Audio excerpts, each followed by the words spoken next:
The warning sirens of Kepler station pierced through the artificial atmosphere of Nexus Prime like metallic screams. Elias Thorne barely looked up from the quantum resonance calibrator he'd been wrestling with for the past 3 hours. At 28, he'd grown accustomed to the constant state of alert that defined life on this frontier outpost. The war between the hegemony and the free colonies made every day feel like borrowed time. "Thorne, drop whatever you're doing and get to Bay 7. Commander Holt's voice crackled through the comm, carrying an urgency that made Elias pause mid-adjustment. He wiped his grease-stained hands on his coveralls and jogged through the station's cramped corridors. The familiar hum of life support systems and the distant rumble of mining operations created a mechanical symphony he'd grown to find comforting. But today, something felt different. The air itself seemed to vibrate with an alien energy. Bay 7 was chaos. Security personnel formed a perimeter around a sleek, otherworldly vessel that looked like liquid silver frozen in motion. Its hull bore scorch marks and what appeared to be weapon impacts. Several technicians stood around it, their faces masks of confusion and barely concealed fear. "What's the situation?" Elias asked Chief Engineer Tomas Rivera, a grizzled veteran who'd seen more alien tech than most humans alive. "Diplomatic shuttle," Rivera muttered, his weathered face grim. "Silithian. Took heavy fire from rebel raiders about 6 hours out. The Queen herself is aboard and her quantum drive is fried. None of us can make heads or tails of their technology." Elias felt his pulse quicken. The Zilithians were legendary, an ancient species with technology that bordered on miraculous. Their queen was said to be both beautiful and terrifyingly powerful. And she was here, on their forgotten little station. "The Queen," he whispered. "Queen Valari herself. She's impressive and patient, thank the stars. But if we can't get her ship running, diplomatic relations between her people and ours are going to take a serious hit." As if summoned by their conversation, the shuttle's airlock hissed open. Elias's breath caught in his throat as the most striking being he'd ever seen descended the ramp. Queen Valari stood nearly 6 feet tall, her movements carrying the fluid grace of someone born to rule. Her skin was a soft pale green that seemed to shimmer in the station's harsh lighting and cascading waves of deep red hair-framed features that were both alien and achingly beautiful. She wore robes that shifted color like oil on water, and her violet eyes held an intelligence that seemed to pierce through pretense. "Your Majesty." Commander Holt stepped forward with an awkward bow. "We're doing everything we can to repair your vessel." Those violet eyes swept the assembled humans before settling on Elias. For a moment he felt exposed, as if she could see directly into his soul. "You," she said, her voice carrying a musical quality that resonated in his chest. "You understand quantum harmonics." It wasn't a question. Somehow she knew. Elias nodded, fighting the urge to stammer. "I've worked with quantum drives before, Your Majesty, but nothing like yours." "Show me," she commanded gently. For the next 4 hours, Elias found himself working alongside an alien queen, their hands occasionally brushing as they navigated the intricate maze of Zilithian technology. Her quantum drive was unlike anything in human engineering. It seemed to respond as much to intention as to physical manipulation. "Here," Valari murmured, guiding his hand to a crystalline component that pulsed with inner light. "Feel the resonance. Your people think in straight lines, but quantum energy flows like music." Elias closed his eyes, letting instinct guide him. Suddenly he felt it. The rhythm of the drive, the harmonious frequency that would restore its function. His fingers moved across alien controls with impossible familiarity. The drive hummed to life, its core blazing with renewed energy. "Extraordinary," Valari breathed, her eyes wide with something that looked like wonder. "In 4 hours you've accomplished what master technicians of my people might struggle with for days." Elias felt heat rise in his cheeks. I listened to what the machine was telling me." The Queen studied him for a long moment, then reached into the folds of her robes. She withdrew a small orb no larger than a marble, its surface swirling, with soft, pearl-like luminescence. "Take this with honor," she said, pressing the warm sphere into his palm. A small token of gratitude for your exceptional service. The orb felt strangely alive against his skin, pulsing gently like a tiny heartbeat. Elias pocketed it with a respectful nod, thinking it was simply a beautiful curiosity, a story to tell his grandchildren someday. As the Queen's shuttle prepared for departure, she turned back to him one final time. Their eyes met across the busy hangar, and for just an instant Elias could have sworn he felt something pass between them, a connection as intangible as quantum entanglement itself. "Thank you, Elias Thorne," she said, though she stood too far away for him to hear her voice. He watched her ship disappear into the star-scattered darkness, unaware that his life had just changed forever. In his pocket, the small orb pulsed once, more sealing a bond that would reshape the fate of two species. The soul bond had begun. "Elia, can you hear me?" The voice drifted through Elias's dreams like silk through water, feminine and achingly familiar. He jolted awake in his cramped quarters aboard Kepler station, sweat beading on his forehead. The chronometer beside his bunk read 347 hours, barely 3 hours since he'd collapsed into bed after the Queen's departure. The orb in his pocket pulsed with warmth against his hip. "Do not be afraid," the voice whispered again, clearer now. "The bond seeks recognition." "What the hell?" Elias sat up, fumbling for the small sphere. As his fingers closed around it, a wave of emotion washed over him. Not his own feelings, but something foreign yet intimate. Longing, curiosity, and underneath it all, a deep, aching loneliness that made his chest tighten. "Valari?" he thought, feeling foolish. "Yes." The response came immediately, filled with relief and something that might have been joy. "You can hear me. The soul bond has awakened." Before Elias could process what that meant, his comm unit erupted with urgent beeping. Commander Holt's voice filled the small room. "All hands to stations. We have multiple unidentified vessels approaching the station. Repeat, unknown ships inbound." Elias threw on his coveralls and raced to the observation deck. Through the reinforced viewport he could see them, 3 sleek ships that resembled metallic teardrops, their hulls shimmering with the same iridescent quality as Valari's shuttle. They moved with predatory grace, circling the station like hunters evaluating their prey. "Zilithian design," Rivera muttered beside him.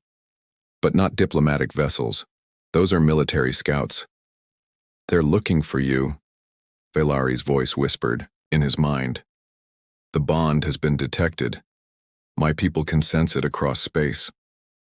A chill ran down Elias's spine. "Why are they here?" he whispered. Several nearby technicians gave him strange looks, but before anyone could comment, the ships began transmitting. The universal translator rendered their message in crisp, emotionless human standard. "Kepler station. Surrender the human-designated Elias Thorne for immediate questioning regarding unauthorized xenological contact. Compliance is mandatory." The deck fell silent. Every eye turned to Elias, whose face had gone pale. "Thorne," Commander Holt's voice carried over the comm. "Report to my office.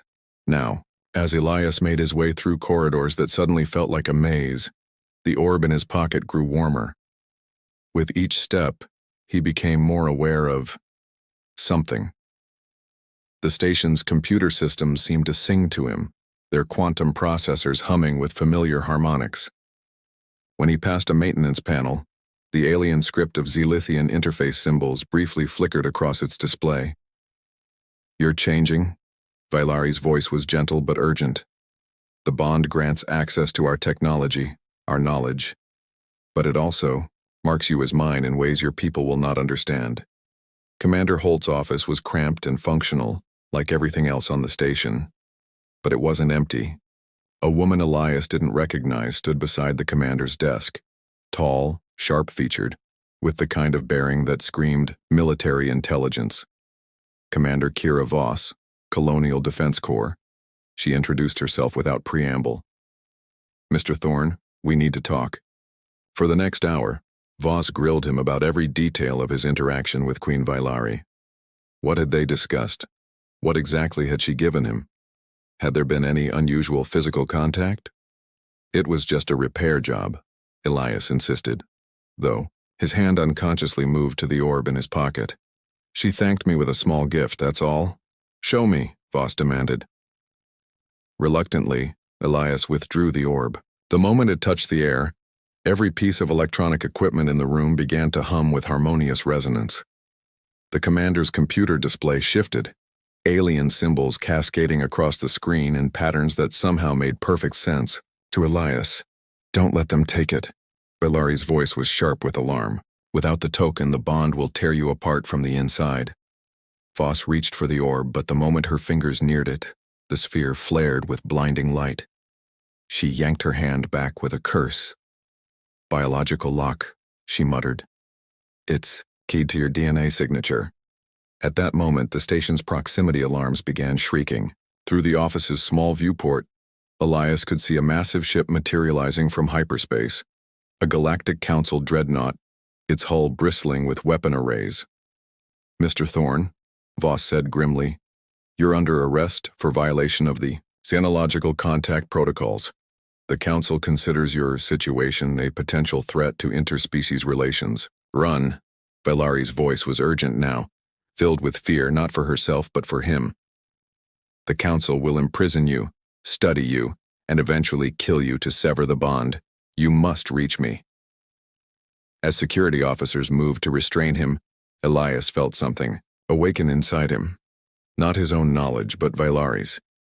He could see the station's layout as clearly as if he'd designed it himself, could sense the quantum fluctuations in the nearby ship's engines, could feel the pulse of every electronic system around him. "I'm sorry," he whispered to Commander Holt, then pressed his palm against the nearest control panel. The lights went out. In the chaos that followed, as emergency lighting cast everything in hellish red, Elias moved with inhuman precision through corridors he navigated by instinct rather than sight. The bond guided him, showing him paths and possibilities he'd never considered. "Bay 3, Valari whispered. "There's a courier ship scheduled for departure. I can override its security remotely." Minutes later, Elias found himself in the pilot's seat of a sleek transport vessel, his hands moving across controls he'd never seen before with the confidence of decades of experience. Valari's experience, flowing to him through their impossible connection. As the ship cleared the station's docking bay, he felt her presence more strongly than ever. Not just her voice, but her emotions, her memories, her very essence intertwining with his own. "Where do I go?" he asked. "Follow the bond," she replied, and suddenly he could sense her across the vast emptiness of space, a warm, pulsing beacon calling him home. "Come to me, my soul-bound. We'll face whatever comes together." Behind him, Kepler station dwindled to a point of light.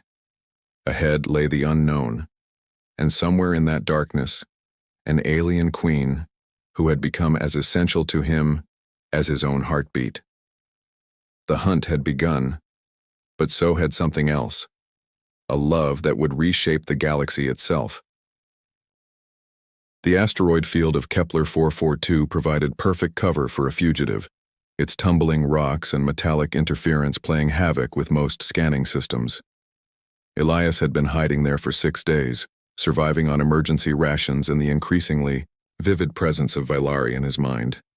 Their connection had deepened with each passing hour.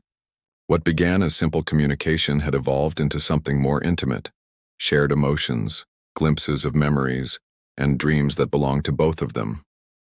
"You're learning to navigate the bond." Valari's voice carried approval and warmth as Elias successfully interfaced with his ship's alien hybrid systems. Few humans could adapt so quickly to our quantum consciousness link. "I don't feel entirely human anymore," he admitted, watching his hands manipulate holographic controls that shouldn't have responded to his touch. "Sometimes I know things I've never learned, remember places I've never been. My memories are becoming yours, as yours are becoming mine. This is the true nature of the soul bond, Two minds, two souls gradually becoming one while remaining distinct. Through her eyes he began to understand Zilithian society. They were an ancient people, their civilization spanning millennia. The I Am soul bond was their most sacred institution, a spiritual and biological connection that transcended mere romance. It was meant to join not just individuals, but entire bloodlines, creating diplomatic and emotional bridges between different factions of their people, but it had never been forged with an alien before.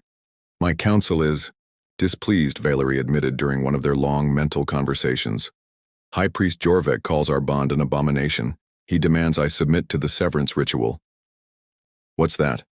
Elias asked, though something in the back of his mind, her memories, already whispered the answer.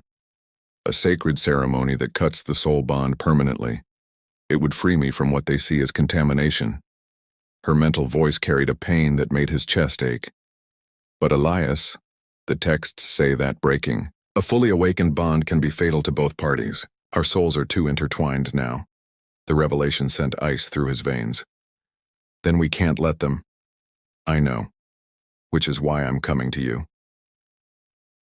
3 days later, his ship's proximity sensors detected an incoming vessel. Elias tensed, ready to run, until he felt her presence blazing like a star in his consciousness. The small Zilithian craft was beautiful and deadly, its hull adorned with royal markings. When it docked with his ship, Elias's heart hammered against his ribs. Through their mental link, he'd grown to know Valari intimately, but seeing her again in person was overwhelming. She emerged from the airlock like a vision from a dream. Her pale green skin seemed to glow in the ship's artificial lighting, and her cascading red hair moved as if touched by an unfelt breeze. She wore form-fitting garments that shifted color with her emotions, currently a deep violet that spoke of nervous anticipation. Elias, she breathed, and the sound of his name on her lips sent electricity through his body. They stood frozen, for a moment, separated by mere feet but suddenly uncertain how to bridge the gap between mental intimacy and physical presence. Is it really you? He whispered.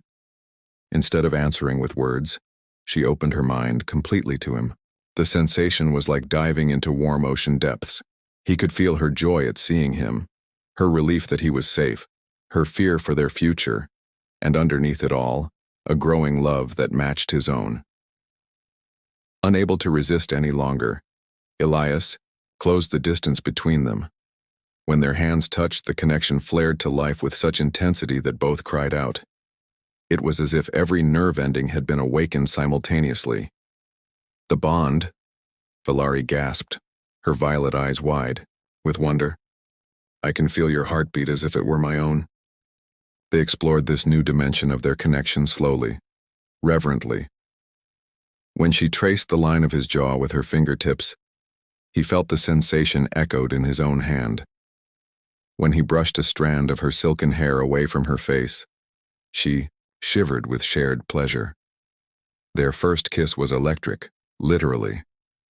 The orb in Elias's pocket pulsed with brilliant light, and the ship's systems hummed with harmonious energy. Through the bond, he tasted not just her lips but her emotions.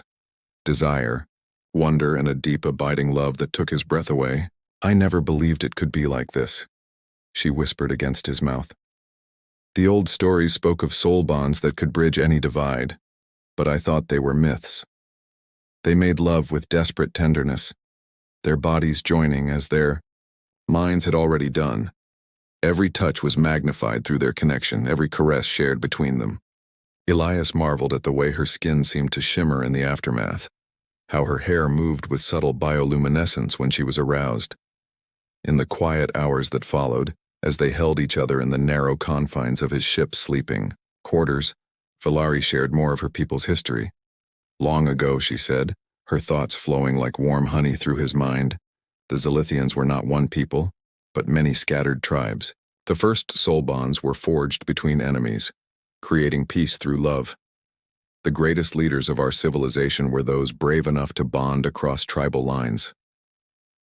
And now you've bonded across species, Elias murmured, pressing a kiss to her temple. Yes. which makes us either the fulfillment of our people's highest ideals or the greatest heretics in our history. Their moment of peace was shattered by the ship's proximity alarms.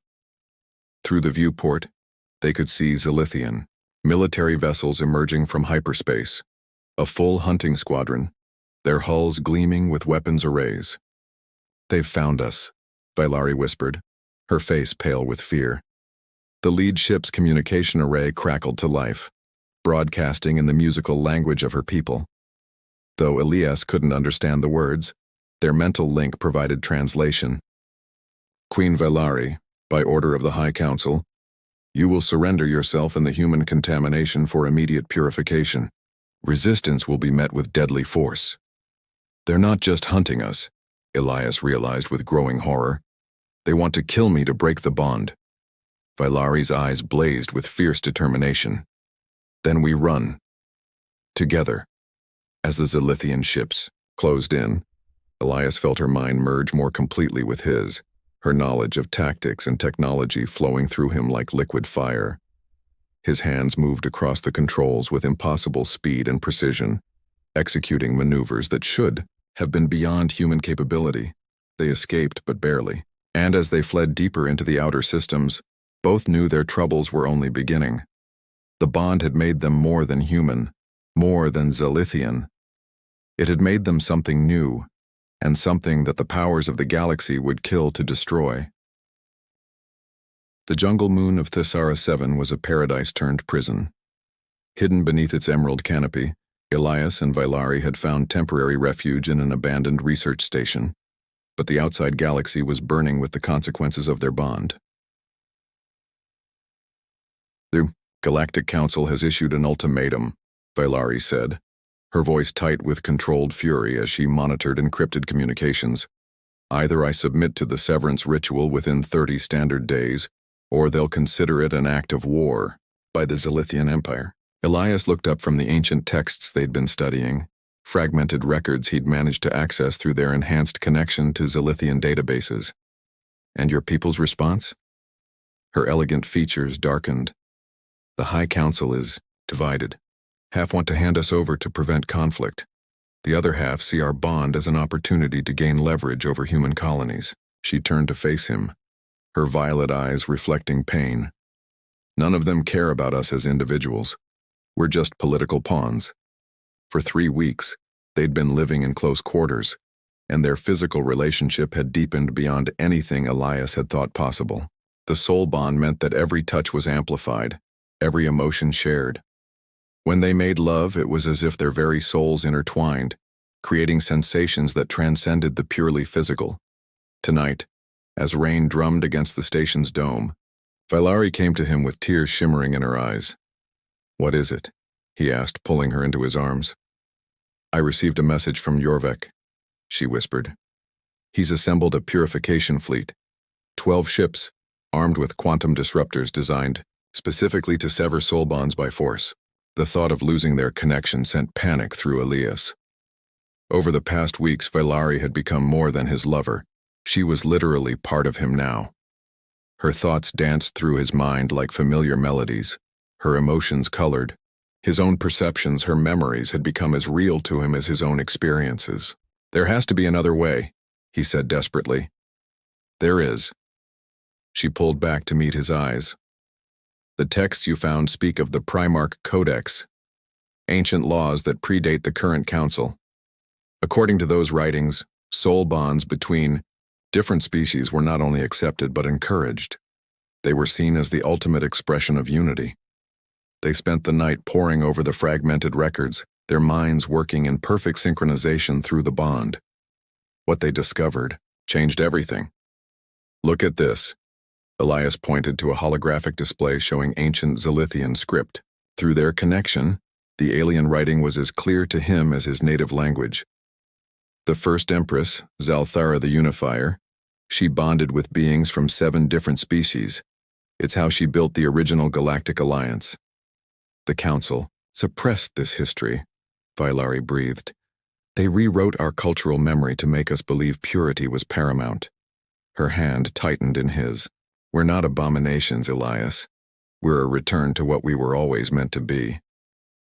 Their revelation was interrupted by proximity alarms. Through the canopy above, they could see the unmistakable flare of ships dropping out of hyperspace. Not the clean lines of Zelithian vessels, but the angular, aggressive silhouettes of human military craft. Colonial Defense Corps, Elias identified grimly. They've found us too. But these weren't the only hunters. As they watched in growing horror, more ships appeared. Zelithian vessels, led by Jorvik's massive dreadnought, its hull inscribed with purification runes that glowed with ominous energy. They're going to fight over us, Valari realized.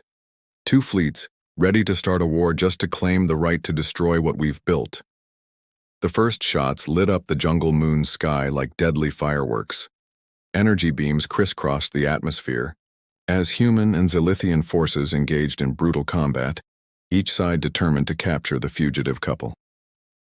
In the abandoned station, Elias and Valari made desperate love as explosions thundered overhead. Their passion was fierce and urgent, born of the knowledge that this might be their last night together.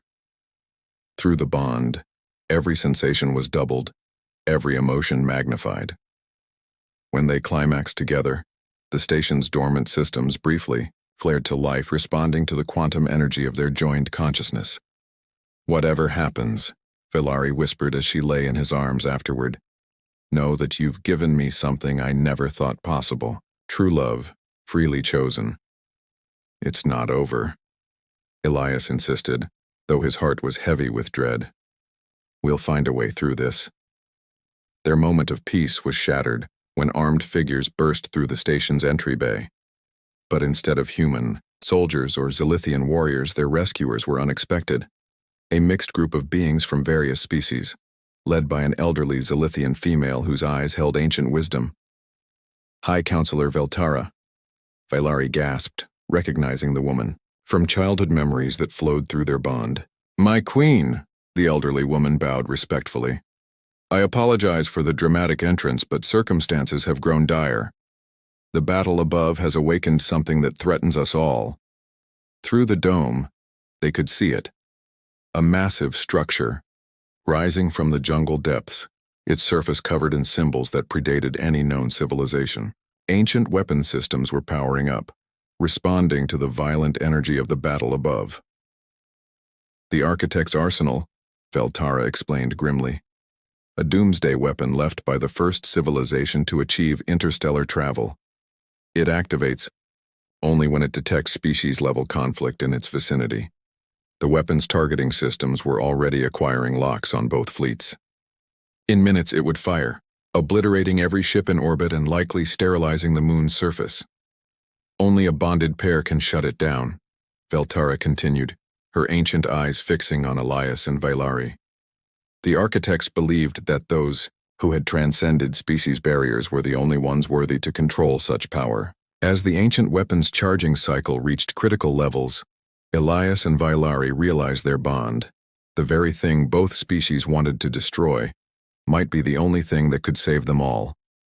Hand in hand, they stepped toward their destiny, ready to prove that love truly could conquer the darkness between the stars.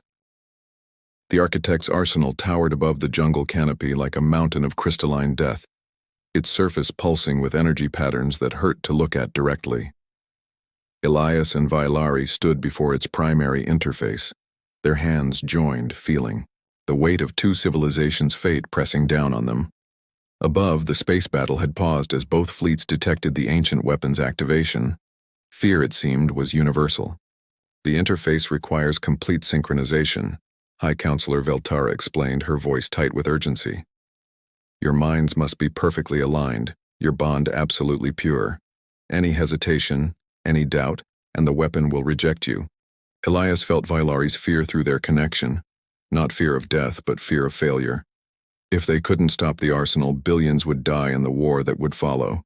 Together, she thought to him, her mental voice steady despite her terror. Always, he replied. They placed their joined hands on the interface. The moment their skin touched the alien material, the world exploded into sensation. Every memory, every emotion, every moment of their lives flowed between them in a torrent of shared experience.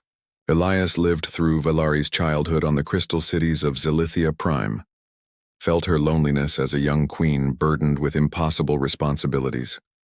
She experienced his human childhood, his fascination with machines, his quiet dreams of touching the stars. But more than memories merged, their very consciousness began to blend.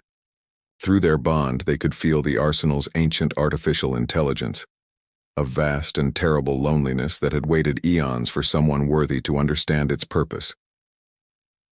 We are not destroyers, they thought as one, their combined will, reaching out to touch the weapon's core systems. We are builders of bridges, weavers of peace. The arsenal's charging sequence faltered, its targeting systems wavering between the two fleets above. "Show us," the ancient AI whispered directly into their joint consciousness. "Prove that love can truly transcend the barriers between species." What followed was the most intimate experience of their lives. Every wall between them crumbled as their souls merged completely. Elias felt what it was like to carry the weight of an empire, to make decisions that affected billions of lives. Valari experienced human determination, the stubborn refusal to accept impossible odds that drove her beloved species to reach for the stars.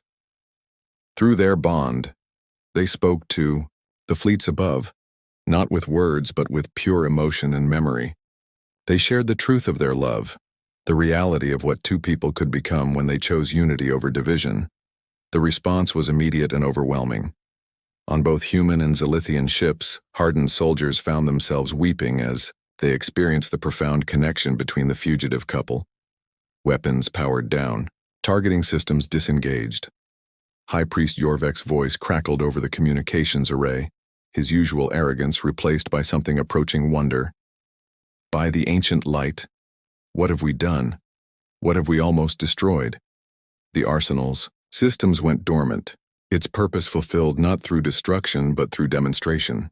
The ancient weapon had been designed not to punish species-level conflict, but to force those in conflict to experience true unity. 6 months later, Elias stood on the observation deck of Unity Station, watching ships from a dozen different species dock at the massive orbital platform. What had begun as a secret research facility had become the heart of a new kind of civilization, one built on the principle that love, not fear, should govern relations between species. Valari joined him at the viewport, her hand finding his, with the automatic ease of their bond. She was visibly pregnant now, carrying what the medical teams had confirmed was a completely healthy hybrid child, living proof that their union was not just possible but fertile. "Any regrets?" she asked, though through their connection she already knew the answer. "Only that it took so long for us to find each other," he replied, pulling her close. The political transformation hadn't been easy. It had taken months of negotiation, the sharing of the Primarch Codex records, and the testimony of dozens of witnesses to what they'd experienced through the bond. But gradually, both civilizations had begun to accept what Elias and Valari represented. Not an abomination, but evolution. They'd been appointed as the first interspecies ambassadors, their unique connection making them ideal mediators for conflicts between different civilizations. Their home on Unity Station had become neutral ground where previously hostile species could meet and find common understanding. "The Altarian delegation arrives tomorrow," Valari mentioned, her free hand resting on her swelling belly. "They're finally ready to discuss joining the alliance." Elias smiled. The Altarians were a proud warrior race who had initially been scandalized by the concept of interspecies bonding. But even they were beginning to see the advantages of emotional and mental bridges between civilizations. Their daughter kicked, and through the bond, both parents felt her strong, eager spirit. She would grow up in a galaxy where love between species was not just accepted but celebrated, a living symbol of what the future could hold. "Do you think she'll bond with someone from another species too?" Elias wondered. "I hope so," Valari replied. "The more bridges we build, the stronger we all become." That night, in their private quarters, they made love with the passion and tenderness that had never dimmed between them. The bond had only grown stronger over time, allowing them to share not just pleasure, but deep, abiding joy. Every touch was electric, every kiss a reaffirmation of the choice they'd made to love without boundaries. Afterward, as they held each other in the afterglow, Valari traced patterns on Elias's chest with her fingertips. "I've been thinking about that first day," she murmured. "When you repaired my ship, you could have just done the work and walked away. What made you different?" Elias considered the question, remembering that moment when their eyes first met, across the hangar bay. "I think I recognized something in you, not consciously but somewhere deeper. Like my soul knew it had found its other half." "The ancient texts speak of such recognition," she agreed. "They say that true soulmates will find each other across any distance, through any obstacle."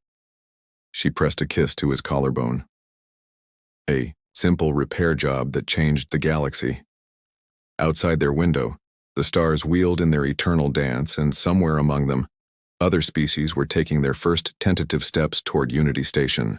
The future stretched ahead, bright with possibility, built on the foundation of a love that had refused to be constrained by the artificial barriers of species and politics. Elias tightened his arms around his wife and queen, feeling their daughter's strong heartbeat through the bond they all shared. What had begun with a small glowing orb had become a revolution, proof that love, given the chance, could indeed reshape the cosmos itself. The simple gift from an alien queen had turned his life upside down, but in the best possible way, and this was only the beginning.